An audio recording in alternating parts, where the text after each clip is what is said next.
Hello again and welcome to another Warhammer 40k 8th edition reveal video. Today we shall be going over the points and power levels post revealed by Games Workshop. So Games Workshop have already gone over the fact that there will be three ways to play. There will be narrative, there will be match play, and there will be take whatever the fuck you want play. Now, this reveal essentially goes over the first two, which is narrative and match play, and essentially getting down to brass tacks, getting down to the crux of the matter straight away. Essentially, there are now 2 point systems.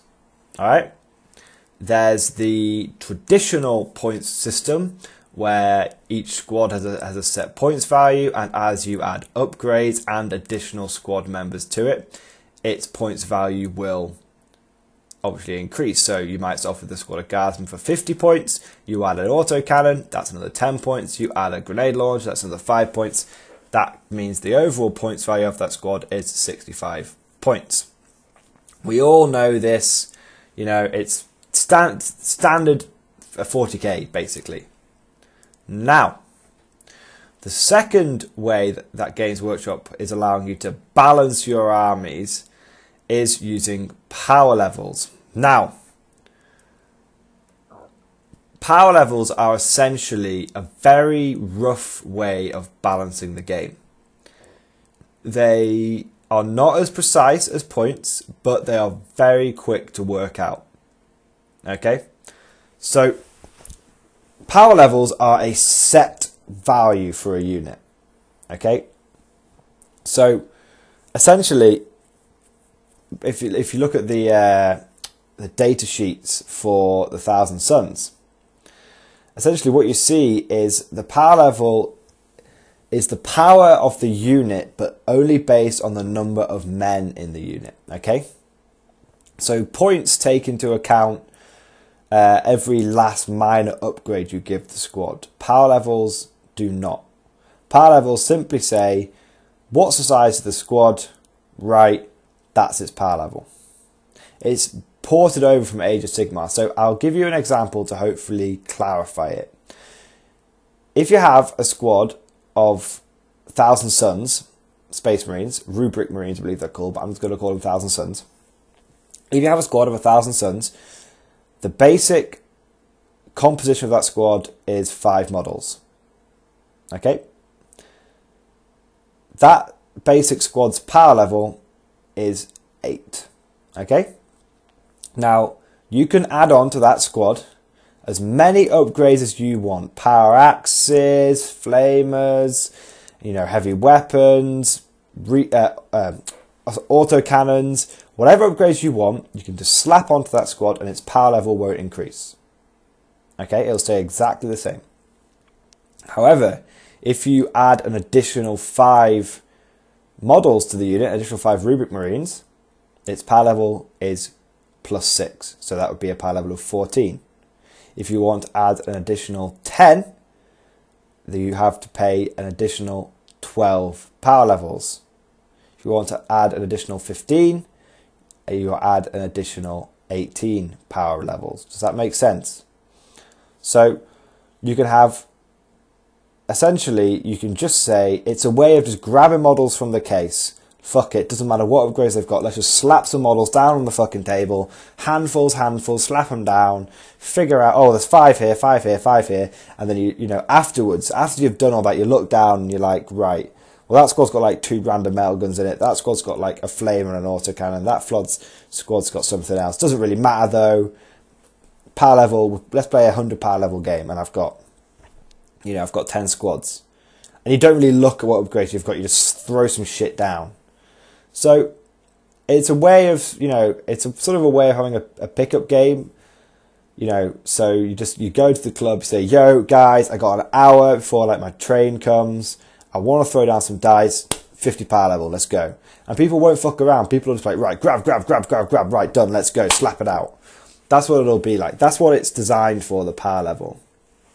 It's designed for only roughly balancing forces to make the game quicker. It's also, I guess the reason behind it is kind of also to let you not worry about upgrades. So it encouraged you to take options that you might not normally have taken before. So you might, let's take Imperial Guard for example. You know, I'm always saying I fucking love las cannons and that I'm not a big fan of flamers, right? If I had a power level game rather than a points level game, if I have a power level game, I might be like, well, fuck it, I'll take these flamers because guess what? I'm not wasting any points. It doesn't affect my points. I just take these flamers. We'll see what happens. And, you know, I'm not going to be at a disadvantage for taking these flamers because it hasn't cost me any points. So it's an interesting system. Now, I know I've thrown a lot out there very quickly, and it kind of, you know, sounds like I'm really positive about power levels. If I'm going to be honest with you, I doubt I'll ever play a power level game. 100% honest with you, I doubt I'll ever play one because the people I play with were all very long-term 40k players. We know what we like points, we like balance in our game, we like a bit of narrative. Obviously I've been doing a narrative campaign, but when it comes to actually playing against each other, we like to have points. That's what we're used to. Now, two last things to mention about power levels. One, Games Workshop says it's a great way to play the narrative style of the narrative style system. So if you want to play the competitive match play, use points. If you want to play the narrative style, use power levels. Okay, that's fine. I can dig that. Go for the narrative. Forge that narrative so fucking hard. I understand that. One last thing to say about power levels, and this might, we haven't seen this yet, but this might translate over into points levels as well, is the number of men you can take in a squad. Okay, if you look at the data sheet for the Rubric Marines, it doesn't allow you to basically take 6 Marines. You guys correct me about this, but it looks like to me that I might be wrong about this. It's not 100% clear, but I know in Age of Sigmar, you either take a 10-man squad or a 20-man squad or a 30-man squad. You can't take a 21-man squad and you can't take a 33-man squad. You can't take little bitties. It's fixed increments. Right, I'm taking 5 Tactical Marines. Okay, if I want to go up to the next level, I've got to take 10 Tactical Marines. I can't take 8. Now that might not be true, guys. I mean, I'm reading this now. I'll read out the full thing. You guys tell me what you think, okay? This unit contains 1 Aspiring Sorcerer and 4 Rubric Marines. It can include up to 5 additional Rubric Marines, power rating +6. Up to 10 additional Rubric Marines, power rating +12. Or up to 15 additional Rubric Marines, power rating 18. Okay? Now, I think there's a bit of hope in there. Reading it out loud now, guys, because it says up to additional 5. Okay? And we haven't seen points yet. Okay, the article does talk about points, but it doesn't actually specifically say if you can how you're going to be building these squads. So just, guys, just be aware of that. Fortunately for the Imperial Guard, we're quite lucky because in our mainline squads, such as veterans and guardsmen squads, infantry squads, we're fixed at that 10 anyway. We haven't got that flexibility. So what does that mean for guard? Well, for our main squads, not a lot. You'll still be taking veterans at 10 men anyway. You'll still be taking guardsmen at 10 men anyway. It affects conscripts, because obviously we normally take sort of, you know, you can have anywhere between 20 and 50 conscripts in a blob. But I've always taken flat numbers of conscripts anyway. I've always taken, you know, 30 or 40. I've very rarely had like 31 or 32. So bear that in mind. And it obviously affects things like, you know, ratlings and stormtroopers. But, you know, we don't know how their incarnation might be. No one ever took 3 random ratlings. It was just a bad investment. You took sort of 5 or 10 ratlings. I don't know if it's just me, but I've always worked in multiple of 5s anyway, so it's not a huge deal. And from reading that thing out loud, I'm thinking that it's okay. You can take up to an additional 5. Well, that means you could take 3 or 4 or 5. You know what I'm saying? So it's not 100% clear. There is that little hint that you'll have to take increments, and you'll be at a disadvantage for not taking increments, because it might be a case of add up to 10 men in the squad for 50 points. Well, you might only add 8, but you still got to pay those 50 points. Does that make sense? So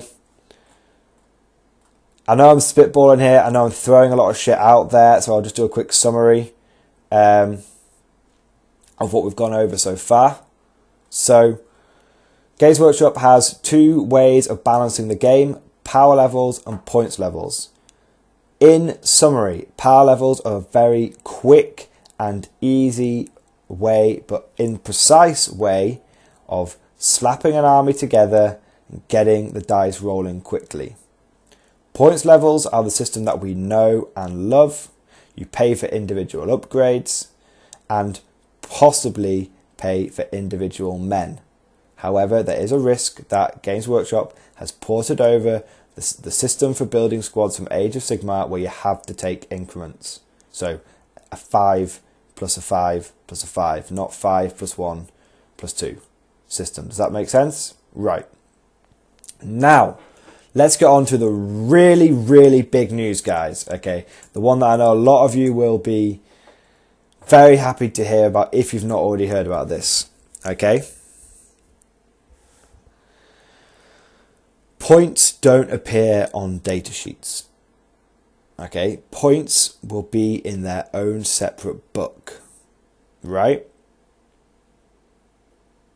Oh, no, my mistake. Points for units don't appear on data sheet, but will be elsewhere in the same book, right? Now, the reason they've done this is so that they can make on-the-fly changes to balance without having to sort of reprint entire books. They can just reprint a points level for something. Okay, what do I mean by that? They have specifically said that if they find that a unit that is being used by players is consistently performing much better than it should do for its points level, they can quickly, Games Workshop can quickly on the fly adjust the points level to balance it. Guys, this is huge. In the current way of 40k, if you have a model or a unit that is fucking broken, that is overpowered, like the Wraith Knight, like the Riptide, you have to just grit. If you're facing off against those kind of bullshit OP units, you just have to grit your teeth and bear it, because until that faction gets a new codex released.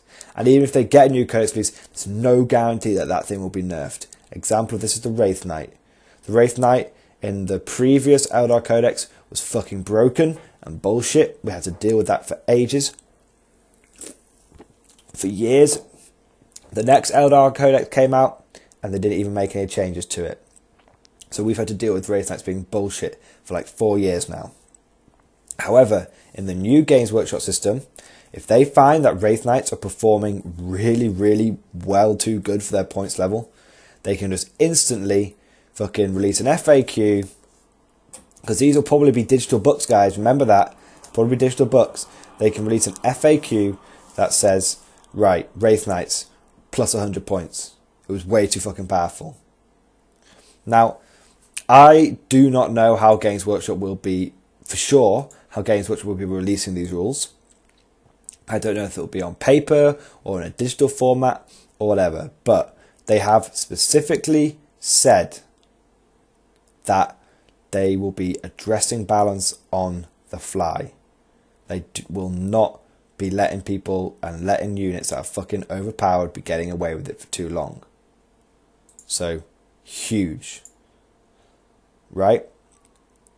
This article has got so much fucking content in it, because guess what, guys? There's another huge bit of news now. For many of you out there, you will get on your knees, prostrate yourself, and praise the Emperor for hours at what I'm about to tell you. you can no longer summon endless amounts of free units. There is no longer demon summoning factory lists. Praise be to the Emperor. There is no longer anything such as free points in Warhammer 40,000. I know many of you right now will be literally weeping with joy, because I have been on the receiving end of this. We've all been on the receiving end of this. Demon players which are perfectly able to summon in 1,000+ points of additional units a turn. Insanity, insanity, insanity. That is now gone. That has been purged. Essentially, what you do now is, if you've got let's say you have a 2,000 point game, you say at the beginning of the game, I'm going to deploy 1,500 points, and then I'm going to put 500 points in the bank. As the game goes on, I will summon units, and their points cost will be detracted from the points I have in the bank. So for example, I'm making this shit up, guys, but for example, I deploy 1,500 points of demons. As the battle progresses, I see that my opponent is using a lot of infantry. So I go, right, from my 500 points, I will summon 5 units of flamers that each cost 100 points. And you summon them, and that's it. And that's all you can summon. You've used your bank up. When you can't summon any more. So it's really good, guys. Basically, it now means, it's logic, yo. It's like, now it means if you're playing a 2,000 point game, you're playing 2,000 points. It's not 2,000 points versus 3,000 points. It's, I have 2,000 and you have 2,000. End of discussion. So, praise be to the Emperor, guys. Praise be. Games Workshop have hinted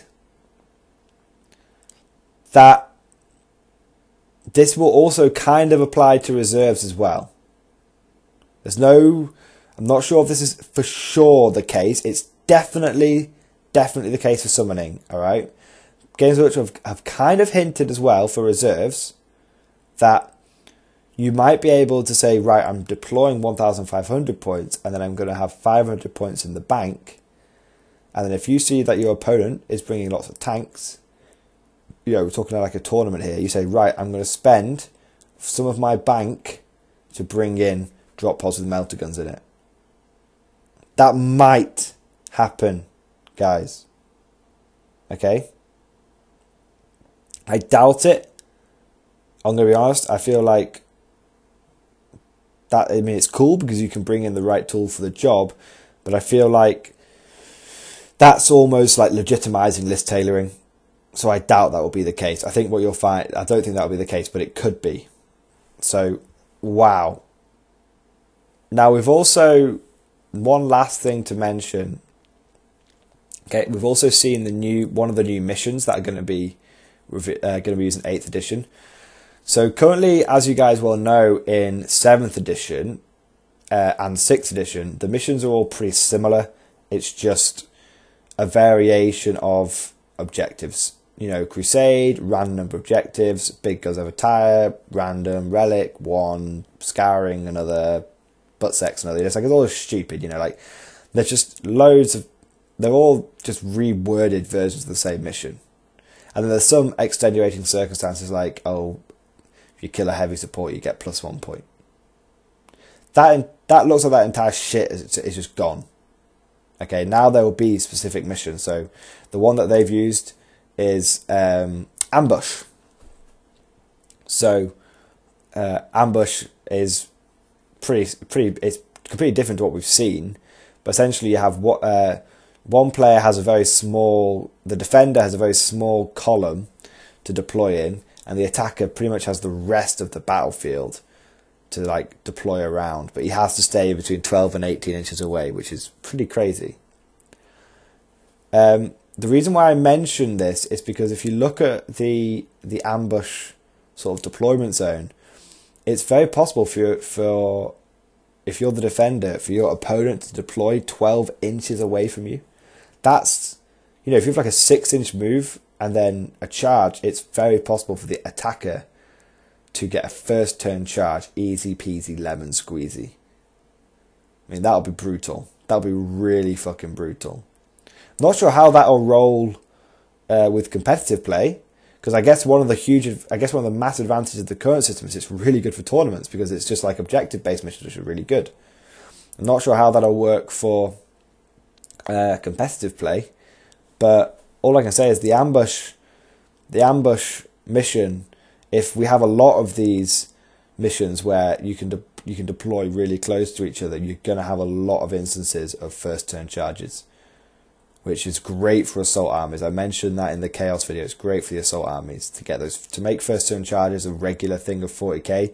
It's brutal, but it means you get down to it pretty fucking quickly. So, you know, can't complain too much. It's going to be brutal yet quick. Now, this has been quite a long video. I think this is like the longest reveal video I've done so far, but that's just because this article is fucking chocker-blocker. Right, let's go over very quickly what we've talked about.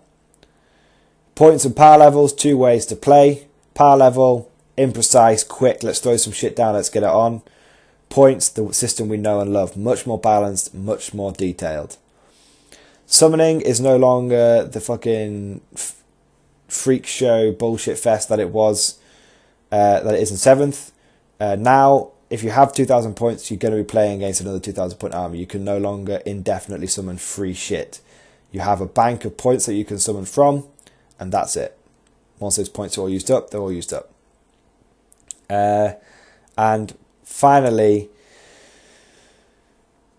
Games Workshop will be balancing on the fly. Points will be in a separate section of the book. So if a unit is performing way too well for its points level, Games Workshop will be able to quickly balance the game. They will now be doing essentially sort of video game style patches of their board game, which is absolutely fantastic, should lead to a much more balanced battle.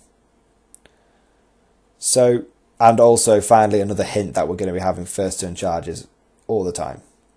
So, hope you guys enjoyed this video. This was a big article, so I'm sure that I've missed 1 or 2 bits, but I've tried not to.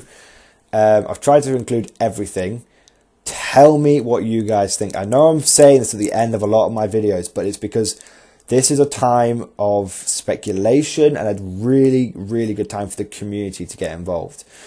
More so than any of my normal tactics videos, I want you guys to be commenting, just because it points things out that I've missed, and it shares your observations, it shares your thoughts, your tactics, it shares them with the fellow Guard players which watch this channel, and it means that going into 8th edition, we can together we can truly make the Guard a force to be reckoned with. So as always, guys, please comment, tell me if I've missed anything, and tell me your ideas from this reveal of Games Workshops. Do you guys think that first turn charge is going to be brutally effective? How can the Guard take advantage of that? Are we going to be able to do mass bayonet charges again? Hopefully. We shall see. So I hope you guys enjoyed this video. Thank you very much for watching, and I'll see you guys next time.